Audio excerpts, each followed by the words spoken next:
The United States mission in Benghazi, Libya, was attacked on September 11, 2012. As Hillary Clinton was Secretary of State at the time, she is at the heart of the cover-up investigation.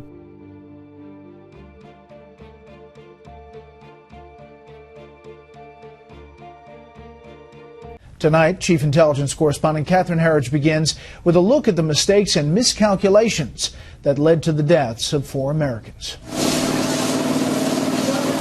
In the year leading up to the September 12 terrorist attack, there were 234 security incidents in Libya, 50 of which took place in Benghazi, including this assassination attempt on the British ambassador, as well as an IED attack that blew a hole in the U.S. consulate's perimeter wall. The emails from Ambassador Chris Stevens were only now released to the Select Committee. He even joked in an email, maybe we should ask another government to pay for our security upgrades because our government isn't willing to do it. 2 months before the attack that killed 4 Americans, this cable shows Stevens requested another 13 security personnel to help him safely travel the country. The request was turned down by Mrs. Clinton's deputy, Patrick Kennedy. A State Department security officer later told Senate investigators that he was so short-staffed that he had to choose between guarding the Tripoli airport, their lifeline to the outside world, and sending a team with Stevens to Benghazi on September 11th. In August 2012, it had become so violent, there was an emergency meeting with the CIA whose secret annex was across town. This classified cable warned the consulate could not withstand a, quote, coordinated assault, and there were, quote, 10 Islamist militias and al-Qaeda training camps within Benghazi.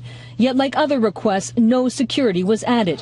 And on September 11th, when the attack came in 3 phases, documents suggest the local guard force Blue Mountain, Libya, was operating without a valid license because of a contract dispute.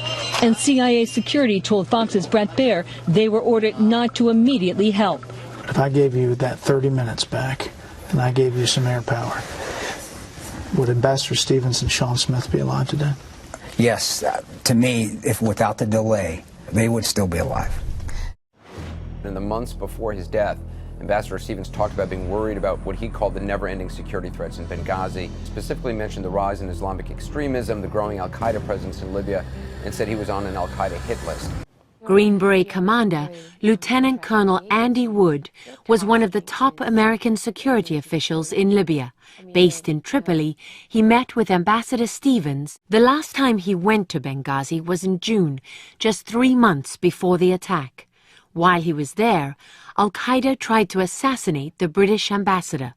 Wood says to him it came as no surprise because al-Qaeda, using a familiar tactic, had stated their intent in an online posting, saying they would attack the Red Cross, the British, and then the Americans in Benghazi.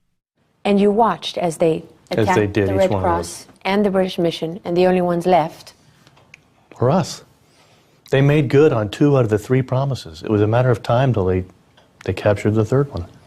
And Washington was aware of that? They knew we monitored it. We included that in our reports to both State Department and DOD. Andy Wood told us he raised his concerns directly with Ambassador Stevens 3 months before the U.S. compound was overrun.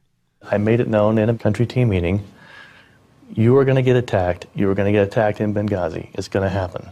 You need to change your security profile. Shut down Shut down operations. Move out temporarily or change locations within the city. Do something to break up the profile because you are being targeted. They're watching you. The attack cycle is such that they're in their final planning stages. Wait a minute. You said they're in the final planning stages of an attack on the American mission in Benghazi. It was apparent to me that that was the case. Reading all these other attacks that were occurring, I could see what they were staging up to. It was obvious. You had one option: leave Benghazi or you will be killed. Greg Hicks, who testified before Congress earlier this year, was Ambassador Stevens' deputy, based in Tripoli. A 22-year veteran of the Foreign Service with an impeccable reputation. And in that environment, you were asking for more security assets, and you were not getting them. That's right. Did you fight that?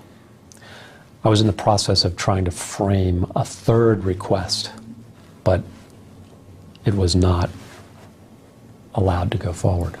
So why didn't you get the help that you needed and that you asked for? I really really don't know. I, in fact, would like to know the answer to that question. In the months prior to the attack, Ambassador Stevens approved a series of detailed cables to Washington, specifically mentioning, among other things, the Al-Qaeda flag has been spotted several times, flying over government buildings. Hi, Congressman Dennis Kucinich here. I just got off the phone with a very well-known talk show host from Cleveland, Mike Trivisano, who told me about calls that he's been getting from people who are concerned about the fact that there's a Al-Qaeda flag flying over the courthouse in Benghazi in Libya, put there by the same group that we helped to oust the Gaddafi regime. What is going on in America? On one hand, we have soldiers dying in Afghanistan fighting Al-Qaeda. On the other hand, we just helped a group of people take over Libya, and the Al-Qaeda flag is flying over their capital city headquarters. What are we doing? It's time for America to get its story and its priorities straight about what we stand for as a nation. It's time to get out of all these wars and all of these conflicts where we think we can play both sides against the middle, and it usually ends up with U.S. soldiers getting killed. It's time for us to bring our troops home and take care of things here at home. We should really honor those who serve by having a foreign policy that is straight, that speaks directly to the concerns of the American people, that is mindful of the fact that we can't tell the whole world what to do, and we have an obligation to get our own house in order. When the attack began on the evening of September 11th, Ambassador Stevens immediately called Greg Hicks, who was back in Tripoli. Ambassador said that the consulate's under attack, and then the line cut. Do you remember the sound of his voice? Oh yeah, it's indelibly imprinted on my mind. How did he sound? He sounded frightened. About 30 minutes into the attack, a quick reaction force from the CIA annex ignored orders to wait and raced to the compound, at times running and shooting their way through the streets just to get there. Inside the compound, they repelled a force of as many as 60 armed terrorists and managed to save 5 American lives and recover the body of Foreign Service Officer Sean Smith. They were forced to fight their way out before they could find the ambassador. The same force that had gone to the compound was now defending the CIA annex. Hours later, they were joined by a small team of Americans from Tripoli. From defensive positions on these rooftops, the Americans fought back a professional enemy. In a final wave of intense fighting, just after 5 a.m., the attackers unleashed a barrage of mortars. 3 of them slammed into this roof, killing former Navy SEALs Tyrone Woods and Glenn Doherty. They hit that roof 3 times. They hit those roofs 3 times. In the dock. Yeah, that's getting the basketball through the hoop over your shoulder. What does it take to pull off an attack like that? Coordination, planning, training, experienced personnel. They practiced those things. They knew what they were doing. That was a well-executed attack. And the lingering question is why no larger military response ever crossed the border into Libya. Something Greg Hicks realized wasn't going to happen just an hour into the attack. You have this conversation with the defense attaché. You ask him what military assets are on their way, and he says, effectively, they're not. And for a moment, I just felt lost. I just couldn't believe the answer. And then I made the call to the annex chief. I told him, listen, you've got to tell those guys there may not be any help coming. That's a tough thing to understand. Why? It just is. For us, for the people that go out onto the edge to represent our country, we believe that if we get in trouble, they're coming to get us. our back is covered. To hear that it's not, it's a terrible, terrible experience. 4 Americans were killed, including Ambassador Chris Stevens. We wanted to know who did it. We wanted to know why. In the days following the attacks, we were fed a certain story over and over. Yesterday, our U.S. diplomatic post in Benghazi, Libya, was attacked. Heavily armed militants assaulted the compound and set fire to our buildings. American and Libyan security personnel battled the attackers together. 4 Americans were killed.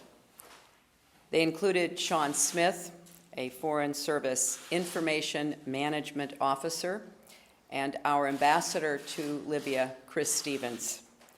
We are still making next of kin notifications for the other 2 individuals. This is an attack that should shock the conscience of people of all faiths around the world. We condemn in the strongest terms this senseless act of violence, and we send our prayers to the families, friends, and colleagues of those we've lost. We are working to determine the precise motivations and methods of those who carried out this assault. Some have sought to justify this vicious behavior along with the protest that took place at our embassy in Cairo yesterday as a response to inflammatory material posted on the internet. America's commitment to religious tolerance goes back to the very beginning of our nation. But let me be clear, there is no justification for this. None. Violence like this is no way to honor religion or faith. And as long as there are those who would take innocent life in the name of God, the world will never know a true and lasting peace. The White House linked the violence to spontaneous protests against an anti-Muslim video, even as evidence emerged of a planned terrorist attack. This is a spontaneous reaction to a video that began spontaneously in Benghazi. It's not a premeditated response to what had transpired some hours earlier in Cairo. There was a hateful video that was disseminated on the internet. The crude and disgusting video sparked outrage throughout the Muslim world. To us, to me personally, this video is disgusting and reprehensible. This is a fairly volatile situation, and it is in response not to United States policy, not to, obviously, the administration, not to the American people. It is in response to a video. These protests were in reaction to a video that had spread to the region. At Benghazi? What happened? We certainly don't know. We don't know otherwise. We have no information to suggest that it was a pre-planned attack. The unrest we've seen around the region has been in reaction to a video that many Muslims find offensive.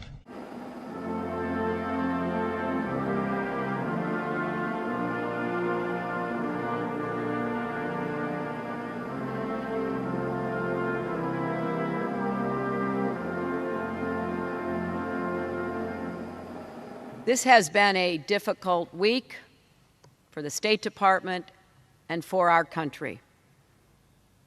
We've seen the heavy assault on our post in Benghazi that took the lives of those brave men. We've seen rage and violence directed at American embassies over an awful internet video that we had nothing to do with. Yes, a crude and disgusting video called Innocence of Muslims was to blame for the attacks in Benghazi, except, of course, that it was not. About a month after the attacks, the State Department admitted that there were no protests in Libya over that anti-Muslim video. One woman still looking for answers is Pat Smith. Her son, State Department Information Officer Sean Smith, was one of the 4 Americans killed. Pat, thanks so much for being here. I know this is not an easy time. How are you holding up? Terrible. I cry every night. I don't sleep at night. I need answers. What do you want answers to? What do you not know? Why was there no security for him when they were supposed to have security? And the security that they did have was called back. It just, things do not add up, and I'm just told lies. Why don't they have answers by now? They've had plenty of time to come up with something other than the things that they have not told me. Are you concerned at all that the hearings in Benghazi that has become a political issue, that Republicans have turned it into a political issue, that Democrats have turned it into a political issue, as opposed to it being a scandal and a tragedy apart from politics? Of course it's political. That's the way it's been. That's how they're treating it. That's what they're doing with it. They're making it into something that, why don't they just do their job? They didn't do their job, and now they're hiding behind the word political and going from there.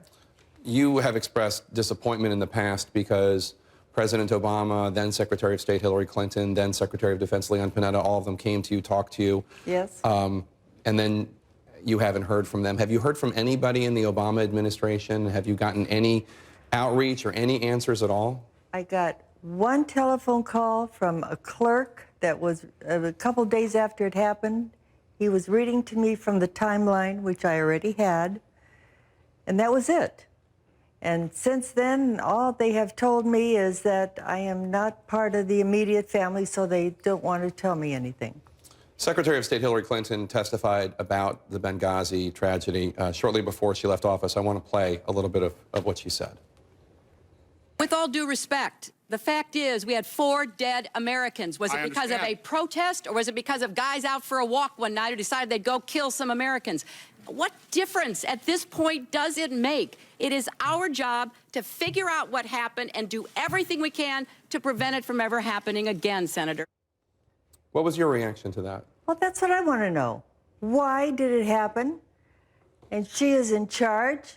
Why couldn't she do something about it? I blame her. You blame Secretary of State Clinton? Yes. Why? Because that's her department. She's supposed to be on top of it, and yet she claims that she knows nothing. It wasn't told to her. Well, who is running the place? I don't find it surprising that you haven't gotten answers, because I haven't either. And I've been reporting on this in September. But what I find so surprising is that there hasn't been any outreach other than that clerk. You would think that... They don't want to talk to me because they're afraid of what I might say. Because I might say something like, who is at fault and why are they covering it up? And they are covering it up because I haven't heard any answers. And I don't think Hillary or any one of them want me to be talking the way I am. I don't think so, because they're not very happy. But I told every one of them personally, nose to nose. I said, just tell me what happened. Whisper in my ear if it's classified. And I won't tell anybody, but at least it'll put things to rest for me. But they won't do that. They won't talk to me. The only thing they'll tell me is that I am not a member of the immediate family. And I don't understand that, because I still remember the labor pains, which was quite a while ago. I think I'm a member of the immediate family, and I think I ought to know. And I think it would be very simple for them to say something. It wouldn't take very much. Pat, I hope you find answers. Thanks for being here. God bless you. So we have a review board. The review board finds 64 different things that we could change. A lot of them are common sense and should be done, but the question is, it's a failure of leadership that they weren't done in advance, and 4 lives were cost because of this. I'm glad that you're accepting responsibility. I think that ultimately with your leaving, you accept the culpability for the worst tragedy since 9/11, and I really mean that. Had I been president at the time, and I found that you did not read the cables from Benghazi, you did not read the cables from Ambassador Stevens, I would have relieved you of your post. I think it's inexcusable.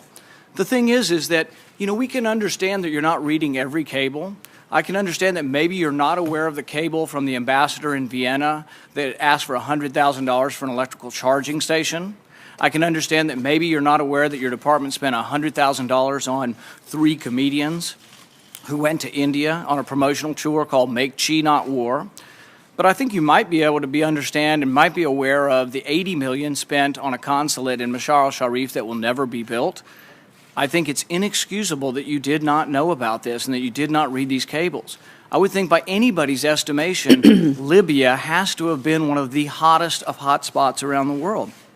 Not to know of the request for securities really, I think, cost these people their lives. Their lives could have been saved had someone been more available, had someone been aware of these things, more on top of the job.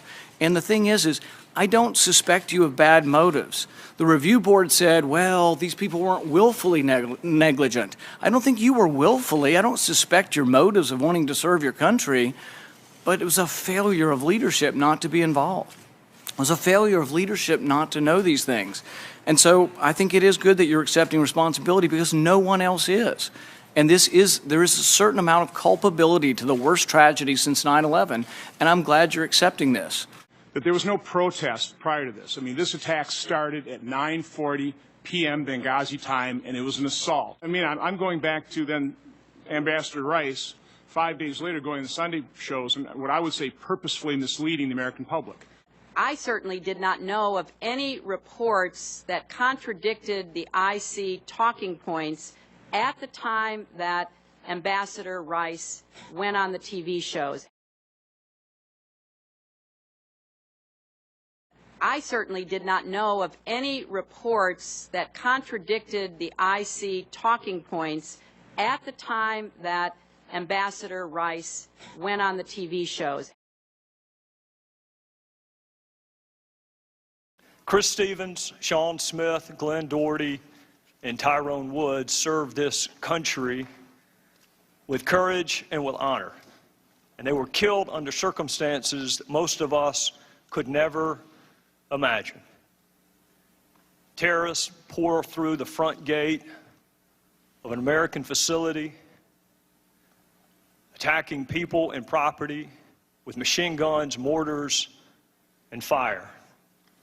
It is important that we remember how these 4 men died. It is equally important that we remember how these 4 men lived and why. They were more than 4 images on a television screen. They were husbands and fathers and sons and brothers and family and friends. They were Americans who believed in service and sacrifice. Many people speak wistfully of a better world, but do little about it. These 4 went out and actually tried to make it better, and it cost them their lives. So we know what they gave us. What do we owe them? Justice for those that killed them. We owe their families our everlasting gratitude, respect. We owe them and each other the truth. The truth about why we were in Libya. The truth about what we were doing in Libya. The truth about the escalating violence in Libya before we were attacked and these 4 men were killed. The truth about requests for additional security. The truth about requests for additional personnel.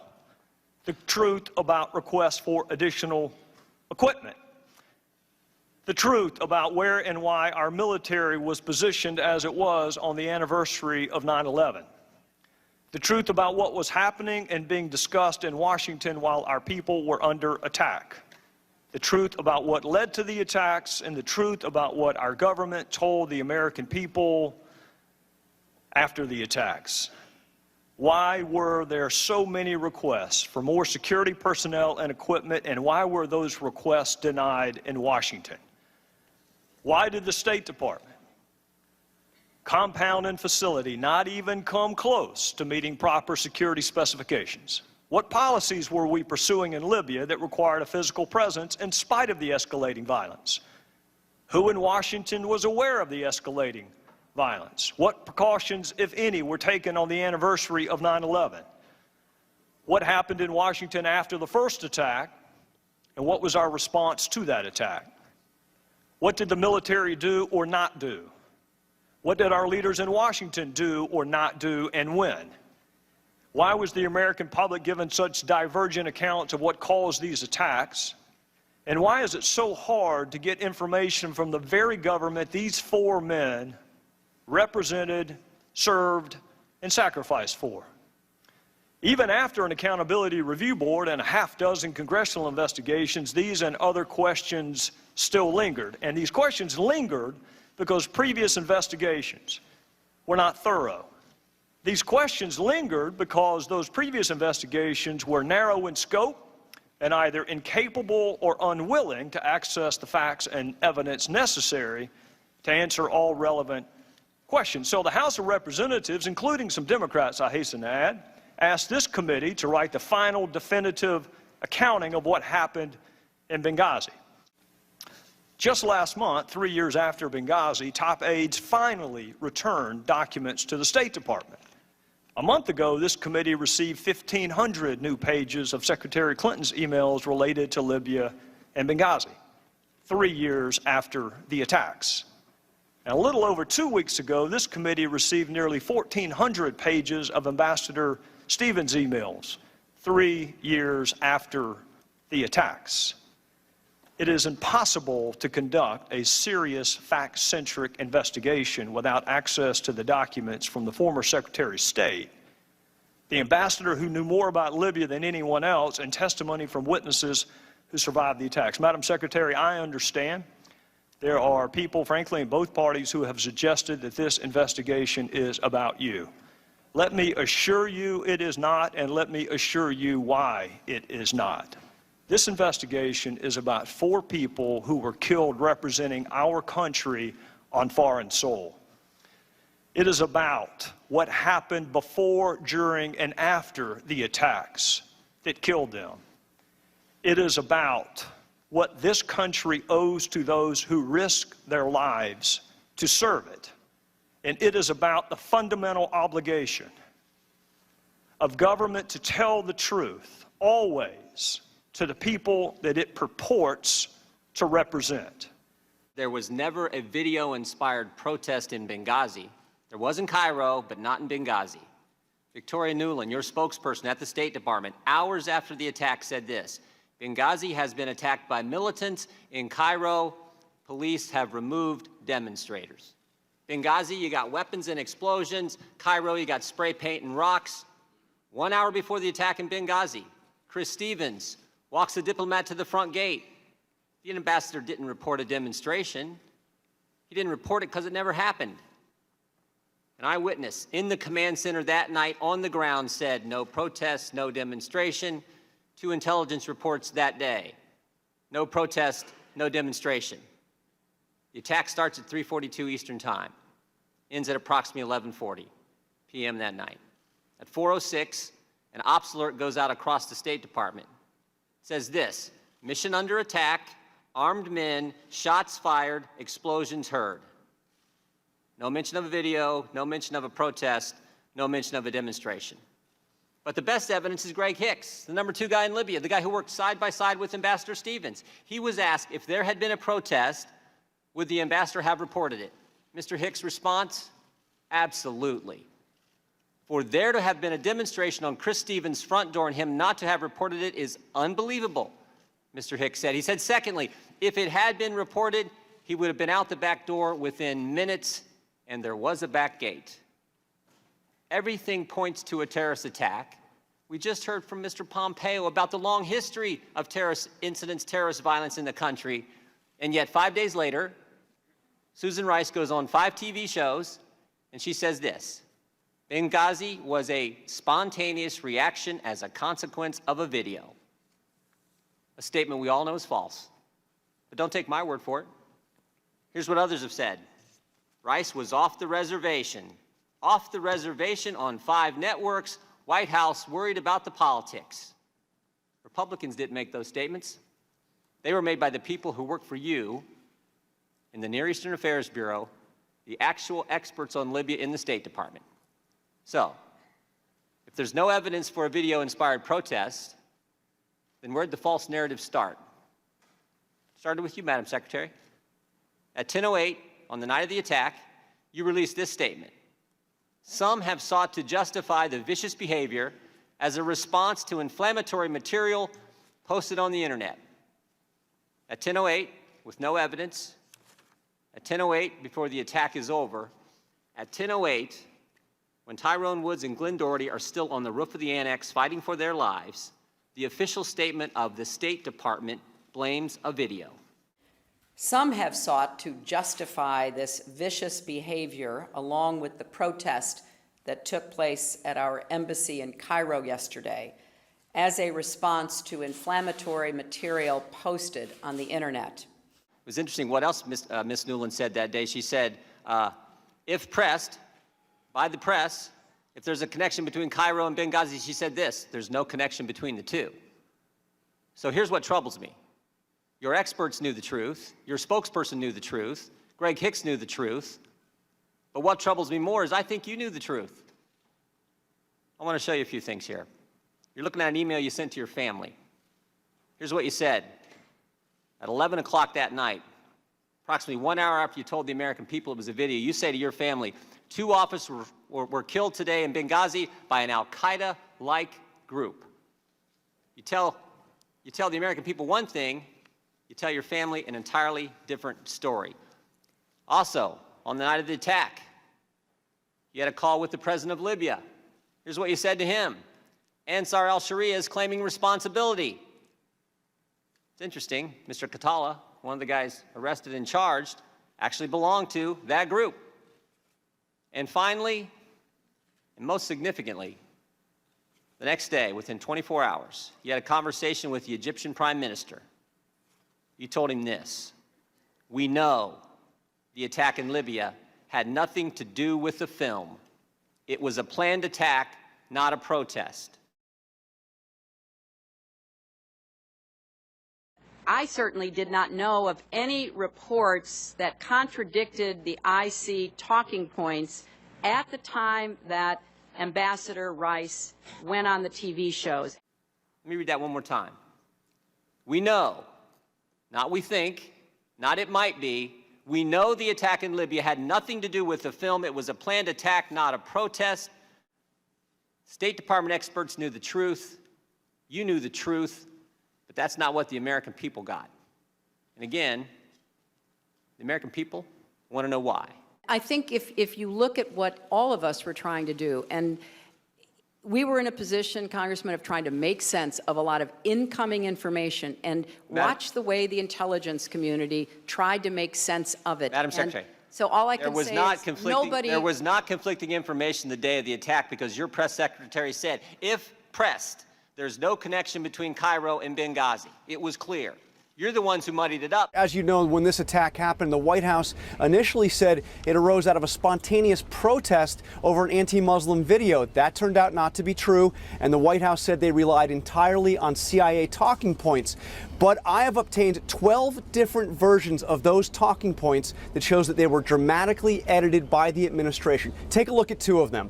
On the left, a draft initially written by the CIA. On the right, one that was used by the White House, the final version. What was taken out? All references to al-Qaeda and all references to CIA warnings before the attack about the terror threat in Benghazi. So then, John, again, if this gains traction now, as they seem to be direct contradictions, how bad could this be for the State Department and its former head, Hillary Clinton? Well, that remains to be seen. But, Josh, I have had emails read to me that show that many of these changes were directed by Hillary Clinton's spokesperson at the State Department, Victoria Nuland. In one email, she said that information about CIA warnings, quote, could be abused by members of Congress to beat up the State Department for not paying attention to warnings. So why would we want to feed that? After that email, all of those references were deleted. Here's what I think's going on. Here's what I think's going on. Let me show you one more slide. Again, this is from Victoria Nuland, your press person. She says to Jake Sullivan and Philippe Reines, subject line reads this: Romney's statement on Libya. Email says, this is what Ben was talking about. I assume Ben is the now somewhat famous Ben Rhodes, author of the Talking Points memo. This email's at 10:35, 27 minutes after your 10:08 statement. 27 minutes after you've told everyone it's a video, while Americans are still fighting because the attack's still going on, your top people are talking politics. Seems to me that night you had 3 options, Secretary. You could tell the truth, like you did with your family, like you did with the Libyan president, like you did with the Egyptian prime minister. Tell them it was a terrorist attack. You could say, you know what, we're not quite sure. Don't really know for sure. I don't think the evidence is there. I think it's all in the first one, but you could have done that. But you picked a third option. You picked the video narrative. You picked the one with no evidence, and you did it because Libya was supposed to be, as Mr. Roskin pointed out, this great success story for the Obama White House and the Clinton State Department. And a key campaign theme that year was GM's alive, bin Laden's dead, Al-Qaeda's on the run. And now you have a terrorist attack. And it's a terrorist attack in Libya. And it's just 56 days before an election. You can live with a protest about a video. That won't hurt you. But a terrorist attack will. So you can't be square with the American people. You can tell your family it's a terrorist attack, but not the American people. You can tell the president of Libya it's a terrorist attack, but not the American people. And you can tell the Egyptian prime minister it's a terrorist attack, but you can't tell your own people the truth. Madam Secretary, Americans can live with the fact that good people sometimes give their lives for this country. They don't like it. They mourn for those families, they pray for those families, but they can live with it. But what they can't take, what they can't live with, is when their government's not square with them. Breaking tonight, the Benghazi hearing has just wrapped up after about 11 hours of Hillary Clinton's testimony. In her discussions of this attack, Hillary Clinton has repeatedly called Ambassador Chris Stevens, who gave his life in Libya, a quote friend of hers. But on numerous occasions during her testimony today, Mrs. Clinton sounded a different note when it came to the ambassador. Our chief intelligence correspondent, Catherine Herridge, is live for us tonight with more. Catherine? Thank you, Megan. Mrs. Clinton said Ambassador Stevens knew the risks, accepted the risks, and if he felt security was so poor, he knew how to get her. Chris Stevens had an opportunity to reach me directly anytime he thought there was something of importance. The people with whom he worked, the people who were around him and with him, they very well understood the dangers that they were confronting. Mrs. Clinton also testified today that she personally chose Chris Stevens, a career diplomat, to be her first point man for the Libyan opposition during the 2011 revolution, and then as her ambassador. And she spoke about the deep personal loss when he was murdered. Yet there is no record she spoke to him in the year leading up to the attack. Did you ever personally speak to him after you swore him in May? Yes or no, please? Yes, I believe I did. But when was that? I don't recall. Because there are no call logs with him. We have no record that you had any conversations with the ambassador after you swore him in and before he died, and you were his boss. Fox News was first to report on September 17th, 6 days after the attack, that there was no protest at the consulate in Benghazi, and we took a lot of heat for that reporting, but stuck with it, and in the end, we were correct. Former Navy SEALs Ty Woods and Glenn Doherty were killed on the roof of the CIA annex during the third wave of the attack in a mortar strike, and when their bodies were brought back to the U.S., Woods' father met with Mrs. Clinton and took notes about what she promised him. Yeah, I hadn't looked at my notes for quite some time, and before I came out here to Washington, D.C., I keep notes. This is like 2012. And I just decided I'd better look at the notes just to review exactly what she said, so I'd have the facts down. And let me just read what's written down here. It says, I gave Hillary a hug and shook her hand, and she said, we are going to have the filmmaker arrested who was responsible for the death of your son. That mortar strike on the CIA annex is the smoking gun evidence that it was premeditated terrorism. 3 mortars struck the CIA in under 90 seconds, killing Woods and Doherty, and they were fired from more than a half-mile away. It was a professional hit that required training and planning. And yet Mrs. Clinton told the survivors, the family members, that she believed it was a video when her own records now show that she didn't believe a video had any connection to that terrorist attack, Abby. Well, and Catherine Clinton also said yesterday during the hearing that there was never a recommendation to leave Benghazi. Well, that's right. She testified that there was a certain level of comfort with the high threat level and that the operation there was never in jeopardy. There was never a recommendation from any intelligence official in our government, from any official in the State Department, or from any other person with knowledge of our presence in Benghazi to shut down Benghazi. But that statement is misleading because this classified cable, first obtained by Fox News, shows that there was an emergency meeting in Benghazi 3 weeks before the 2012 attack. And at that meeting, State Department and CIA personnel discussed suspending operations for the consulate and moving State Department personnel in with the CIA, where the security was much higher.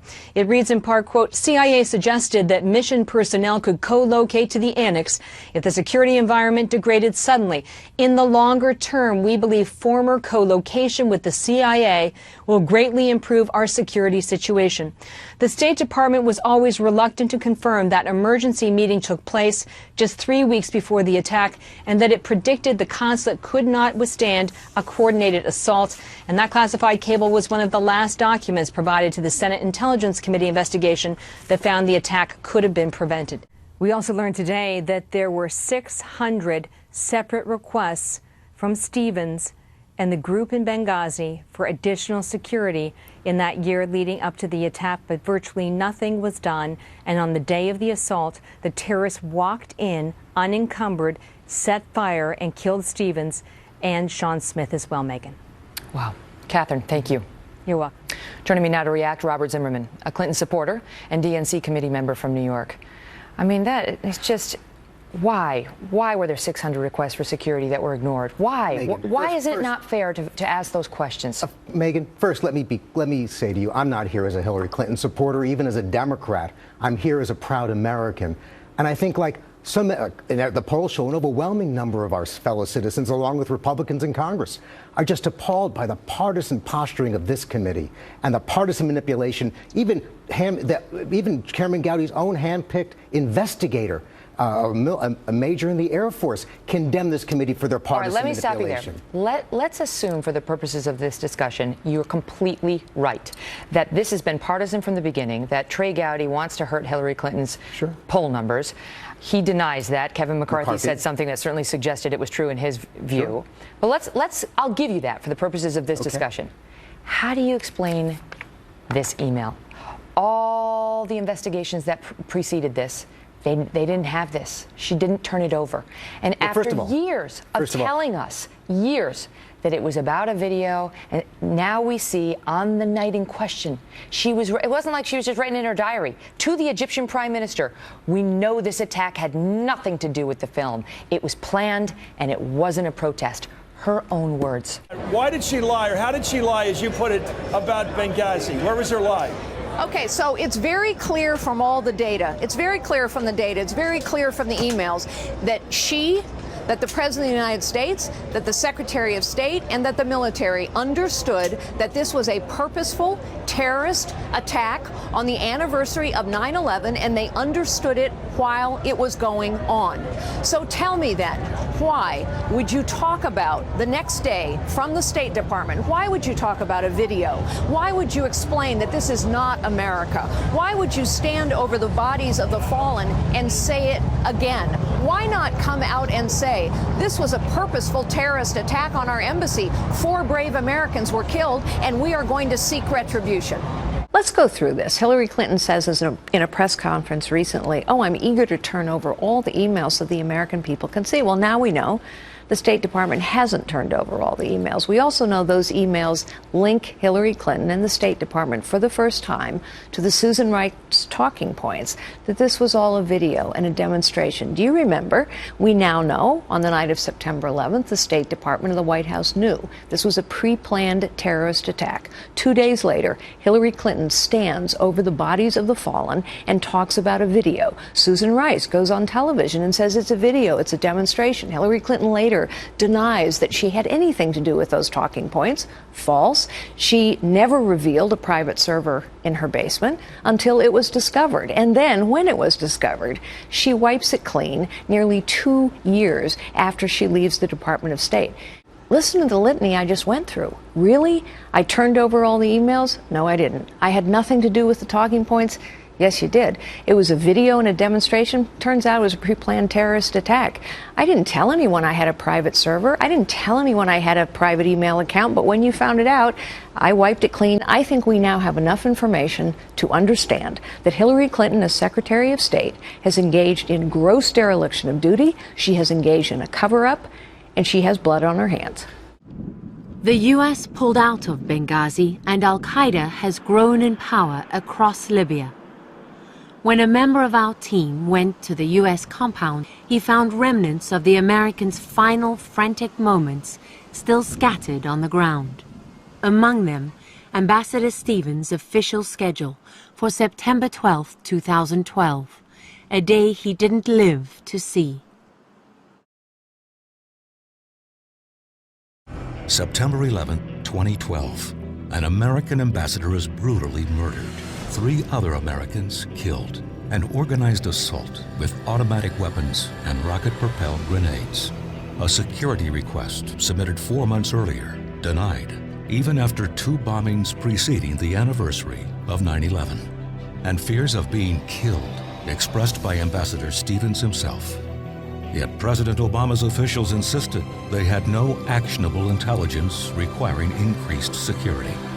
Then, the attack.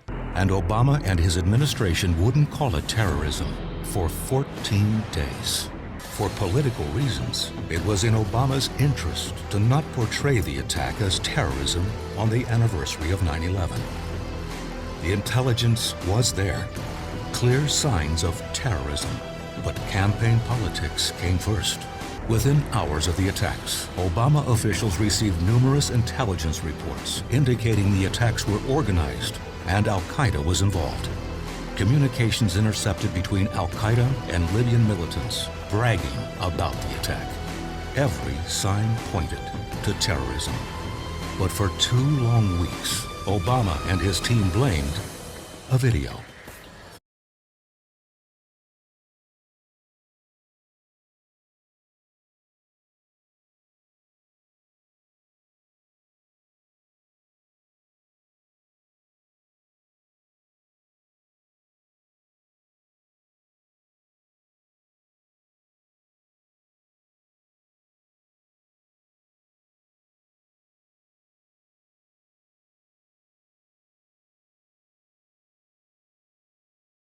Mr. Chairman and Madam Secretary, I'd like to join my colleagues in thanking you for your service sincerely, and also appreciate the fact that you're here testifying, and glad that you're looking in good health. Thank you. Were you fully aware in real time? Again, I realize how big your job is, and everything was erupting in the Middle East this time. Were you fully aware of these 20 incidents that reported in the ARB in real time? I mean, I was aware of the ones that were brought to my attention. They were part of our ongoing discussion about the deteriorating threat environment in eastern Libya. We certainly were very conscious of them. I was assured by our security professionals that repairs were underway, additional security upgrades in place. Thank you. Did you see personally the cable on, I believe it was August 12th, specifically asking for basically reinforcements for the security detail that was going to be evacuating or leaving in August? Did you see that personally? No, sir. Okay. When you read the ARB, it strikes me as how certain the people were that the attack started at 9:40 Benghazi time. When was the first time you spoke to, or have you ever spoken to the returnees, the evacuees? Did you personally speak to those folks? I've spoken to one of them, but I waited until after the ARB had done its investigation because I did not want there to be anybody raising any issue that I had spoken to anyone before the ARB conducted its investigation. How many people were evacuated from Libya? Well, the numbers are a little bit hard to pin down because of our other friends, approximately 25 to 30. Did anybody in the State Department talk to those folks very shortly afterwards? There was discussion going on afterwards, but once the investigation started, the FBI spoke to them before we spoke to them. And so other than our people in Tripoli, which I think you're talking about Washington, right? Yeah, the point I'm making is a very simple phone call to these individuals, I think would have ascertained immediately that there was no protest prior to this. I mean, this attack started at 9:40 p.m. Benghazi time, and it was an assault. And I appreciate the fact that you called it an assault. But, I mean, I'm going back to then Ambassador Rice, 5 days later, going to the Sunday shows, and what I would say purposefully misleading the American public.